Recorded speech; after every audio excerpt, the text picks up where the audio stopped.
Hello and welcome to The Space Above Us, Episode 15, Project Gemini Flight 3, Gemini 5, 8 Days or Bust. Last time, we talked about the groundbreaking flight of Gemini 4. The flight shattered the American space mission duration record and ushered in a new era of spaceflight with NASA's first extravehicular activity. With EVA achieved, the flight checked the box on one of the main goals of the new program, but much work was left to be done. Despite its impressive duration, Gemini 4 was still powered exclusively by batteries, like all previous NASA flights. If we were going to land on the moon, batteries just weren't going to cut it. We had to start flying with fuel cells. Another major task left unaddressed by Gemini 4 was orbital rendezvous. The ability to meet up with another spacecraft in orbit was a core element of the Apollo program. Gemini 5 would address both of these goals, while also further pushing the duration limit and performing a slew of scientific experiments. Gemini 5 was an important mission, but it was also an easy one to overlook. In a way, its role within Project Gemini sort of reminds me of Project Gemini's role within the overall moon landing program. Its goal was to figure out some tricky tasks so that later missions could expand on them, and in the process it became overshadowed by those later missions. The flight would be the first manned mission to be powered by fuel cells, using the reactions of hydrogen and oxygen to provide electricity.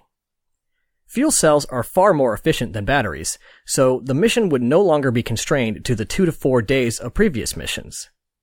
As we'll see in a few episodes, they could actually extend the mission duration to nearly 2 weeks, but Gemini 5 didn't need to be quite that ambitious.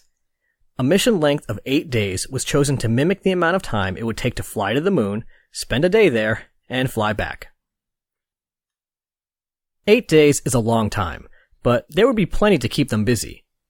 Not counting Gemini 4's somewhat half-hearted attempt at station keeping with its booster's upper stage, it would be the first NASA mission to attempt orbital rendezvous. The main target for the rendezvous missions was to be the Agena spacecraft I mentioned a few episodes ago, but they were having some trouble getting them ready in time for this mission. So instead, Gemini 5 would be tracking down the Radar Evaluation Pod. The Radar Evaluation Pod was a funny little device that I'm sure was very sophisticated, but strikes me as a bunch of radar gear and some blinking lights sort of bolted together. This device, roughly the size of a microwave, was stored behind the equipment module of the Gemini spacecraft, and when the time came, would be popped off the back and drift away, providing a convenient target with which to practice rendezvous maneuvers.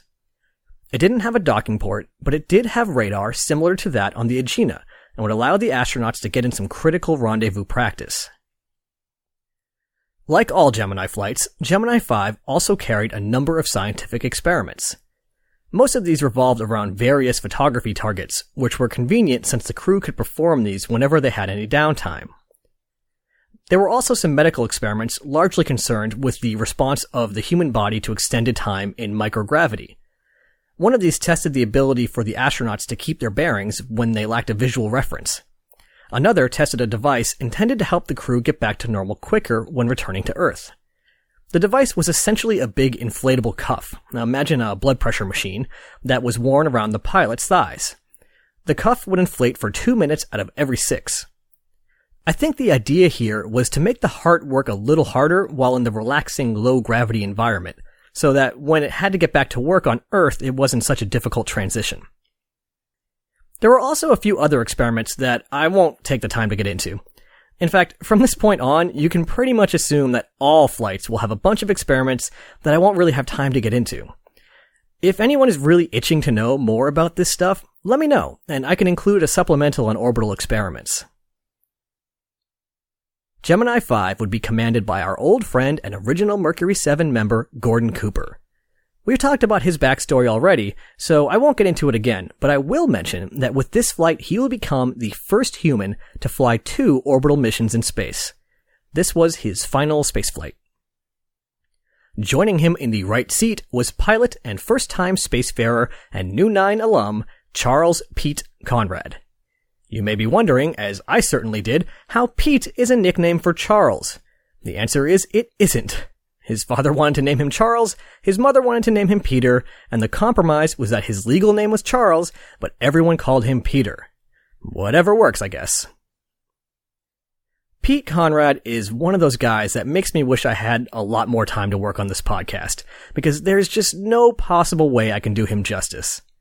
As a child, he overcame dyslexia and went on to win a Navy ROTC scholarship to Princeton University. After Princeton, Conrad joined the Navy, where he served as a test pilot and pilot instructor. He actually had a shot at becoming one of the original Mercury astronauts, but was, let's say, not a fan of the stringent medical testing. Two examples illustrate this pretty well. After being shown a series of inkblot tests and being asked what he thought about them, he was shown a blank card and reported, "It's upside down." When asked for a stool sample, he delivered it in a nice gift box with a ribbon. So no Mercury flights for Pete Conrad. This was his first of 4 space flights. Speaking of new astronauts, I should also mention that the 4th group of astronauts joined NASA at this time. This group's snappy nickname was the Scientists. 6 potential spacemen who were the result of pressure from the scientific community to fly someone other than test pilots in orbit. They were met with strong resistance from the likes of Deke Slayton and others, who felt that this was a pilot's job only, at least for now. Drama aside, in June 1965, the Mercury 7, the New 9, and the 14 were joined by Owen Garriott, Edward Gibson, Dwayne Graveline, Joseph Kerwin, Curtis Michel, and Harrison Schmitt. Graveline and Michel resigned from NASA before having a chance to fly in space, but we'll be seeing plenty of the other guys when the later Apollo missions and Skylab missions roll around. Also, I have no idea if I'm pronouncing Curtis Michel's last name correctly. Gemini 5 was planned to be an 8-day mission. With that in mind, Gordon Cooper continued in the apparent meta-tradition of controversial crew choices and designed a patch featuring a covered wagon with 8 days or bust on the side. The higher-ups weren't thrilled with this for similar reasons as Grissom's choice of Molly Brown for Gemini 3, it wasn't exactly distinguished, but also, what if something went wrong and they did indeed bust? Cooper got his patch, but for the mission, the 8 days or bust slogan was covered by a piece of fabric. 10 weeks after Gemini 4 landed, August 21st, 1965 dawned, and Gemini 5 rose from Launch Complex 19 to begin what was planned to be a mission over a week in length. At the moment the second stage shut down, Gordon Cooper became the first human to fly 2 orbital missions. The planned 8-day mission duration was called into question almost immediately, however. Gemini 5 was the first spacecraft to be powered by fuel cells, but the fuel cells appeared to be failing. In order to produce electricity, fuel cells need to maintain a certain level of pressure, and the pressure was dropping. It wasn't quite an emergency yet, but it was certainly a concern. As the experts in Houston tried to determine the source and possible repercussions of the falling fuel cell pressure, the crew got to work with one of the main tasks of the mission. Just over 2 hours into the flight, Cooper turned his spacecraft to the side and ejected the radar evaluation pod. Now that they had a target, the crew next flipped on the rendezvous radar positioned in the nose of the spacecraft and quickly acquired the pod. Even this simple test was a crucial part of proving that the vehicle was capable of orbital rendezvous. Unfortunately, this simple test was also all that they got, as the crew's attention was soon drawn back to the falling fuel cell pressures. The pressure had continued to drop well past the recommended levels, and then past what had even been observed before in an operational unit. With no other choice, Cooper began to power down the spacecraft, and with it, the power-hungry rendezvous radar. The poor little radar evaluation pod must have wondered where everyone went as it drifted away into obscurity. Unlike previous flights, Gemini 5 carried no batteries in its equipment module, but it did still have some in the re-entry module to power the spacecraft after the equipment module was jettisoned. If necessary, the crew would be able to tap into those batteries and perform an emergency return to Earth if the fuel cells failed entirely. So, while time was of the essence, there was a bit of a buffer as ground controllers frantically tried to salvage their 8-day mission that now seemed unlikely to hit 8 hours. With the or bust part of their slogan surely ringing in their ears, the crew must have been delighted when it became clear that the pressures in the fuel cell were stabilizing. It was only around 70 psi, a far cry from even the 200 psi that had previously been considered alarmingly low, but it did seem to be holding. Not only that, but tests on the ground showed that it should be able to continue providing electricity at that pressure, even if it was at lower levels than desired. So the rendezvous with the radar evaluation pod was out, but there was still plenty that could be done while on orbit. Orbital rendezvous expert and fellow astronaut Buzz Aldrin worked with mission planners to set up a series of, quote, phantom rendezvous. The idea was that rather than actually meeting up with another spacecraft, or pod, the crew of Gemini 5 would program their computer to bring them to a predetermined point in space at a predetermined time. This obviously wasn't ideal, but it still put the onboard computer through its paces and gave the crew some much-needed practice in the counterintuitive motions required to meet up with another object in space. So the mission was, for the most part, saved. But the crew were still down on the amount of electricity they had expected to use. This meant that they were forced to spend long periods of time in power down mode, aimlessly drifting as they racked up the hours. They kept themselves busy with onboard experiments, exercising with a bungee cord apparatus, and taking photos, but there was only so much to do. As incredible as it sounds, these two men, flying hundreds of miles above the Earth, at 17,500 miles an hour, were bored. Cooper at one point even mentioned he wished he had brought a book. If you'll recall, Cooper was perhaps the only other person at that moment in history who had experienced extended periods of downtime in space before. During the day-long flight of Faith 7, he had long stretches of time to look out the window and see what he could see on the Earth's surface. His reports of being able to see villages, roads, trains, wakes from boats, and even occasionally individual houses when the lighting was right surprised the folks on the ground. Many assumed he must have been imagining it, or perhaps even suffering from some mild hallucinations due to his extended stay in space. With Cooper's seemingly superhuman visual acuity in mind, Cooper and Conrad were given several targets to spot on the ground during their mission. One less exciting, if perhaps practical, target was a large calibration pattern in the desert. They also observed 2 Minuteman missile launches and even a rocket sled test. With Pete Conrad there to back him up, it seems that Cooper hadn't been exaggerating after all. In an age before automated satellites were as sophisticated as whatever device you're using to listen to my voice, let alone a modern surveillance bird, the ability for men to spot details on the surface with their naked eye piqued the interest of many in the aerospace industry. As the days passed in orbit, a major milestone was reached. The capsule and the laws of physics that guided it took no notice of such worldly matters, but at that moment, Gordon Cooper and Pete Conrad had extended the total time and space of the United States past that of its nemesis, the Soviet Union.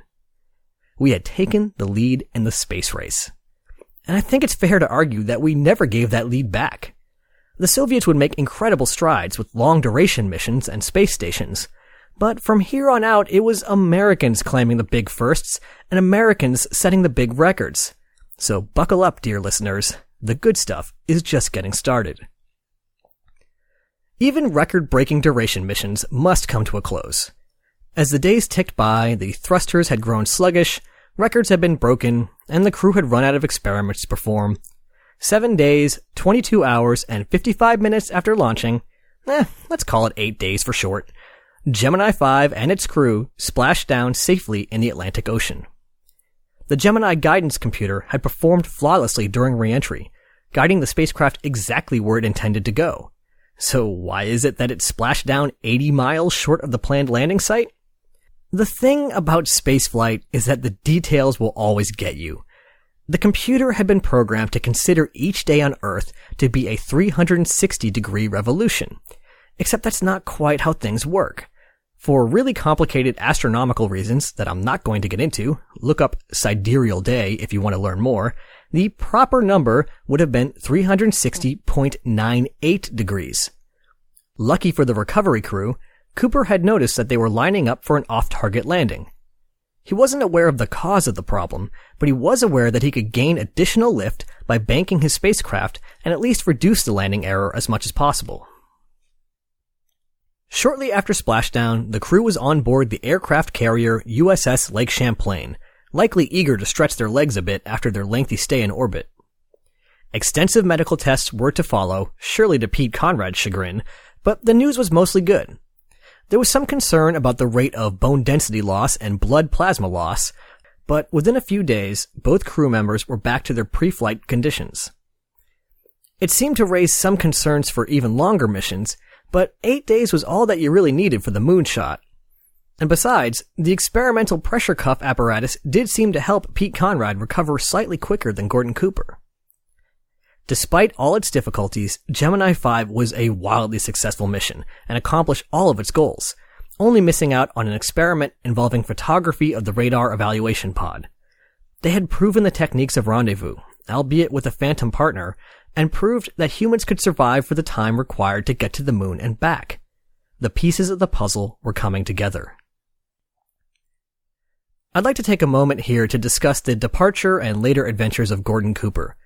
I'm not sure I'm going to do this for all of the astronauts, but I think the Mercury 7 certainly deserve a proper send-off. With 2 flights under his belt in both Mercury and Gemini, Cooper was one of the more senior astronauts. In addition to his flights on Faith 7 and Gemini 5, he served as command pilot for the backup crew of Gemini 12 and as commander for the backup crew for Apollo 10. Following typical crew assignment rules, this would have put him in line to command Apollo 13 the next year. However, he was eventually bumped to a later mission when fellow Mercury 7 astronaut Alan Shepard was returned to flight duty and was given the Apollo 13 command. Shepard later wound up commanding Apollo 14, leaving Jim Lovell to command Apollo 13, in a story I'm sure all listening to this podcast are familiar with. Cooper became frustrated with his diminishing chances to fly in space again and resigned from NASA in 1970. Similar to Scott Carpenter, internal politics and perceived lax attitude may have contributed to his departure. Even with Gemini 5, it proved difficult to persuade him to put more time into simulator training, and eyebrows were raised when he participated in the 24 Hours of Daytona race while on active duty. Whatever the reasons for his departure, his place in spaceflight history is forever assured. After NASA, Cooper worked as a technical consultant and served on the board of several corporations. He even worked with Disney as vice president of R&D for Epcot, my favorite Disney park and the clear superior of the 4 Disney World parks. Gordo Cooper succumbed to heart failure after battling Parkinson's disease, passing away at the age of 77 on October 4th, 2004. If that date sounds familiar, it's because it was the 47th anniversary of the flight of Sputnik back in 1957. We'll say goodbye to Cooper with a quote of his. Quote, "I have the normal desire, experienced by everybody who's ever flown an airplane with a certain amount of zoom capability, to go a little bit higher and a little bit faster." Mission accomplished, Gordo. Next time, we'll be talking about the following flight in Project Gemini, which should be obvious at this point. After Gemini 3, Gemini 4, and Gemini 5, the next to launch would be Gemini 6, right? Well, no, not quite, because Gemini 6 became Gemini 6A. But wait, it launched after Gemini 7? What's going on here? Find out in 2 weeks as I attempt to untangle the twisted web of mission plans and set Wally Schirra and Tom Stafford on their way. Ad Astra, catch you on the next pass.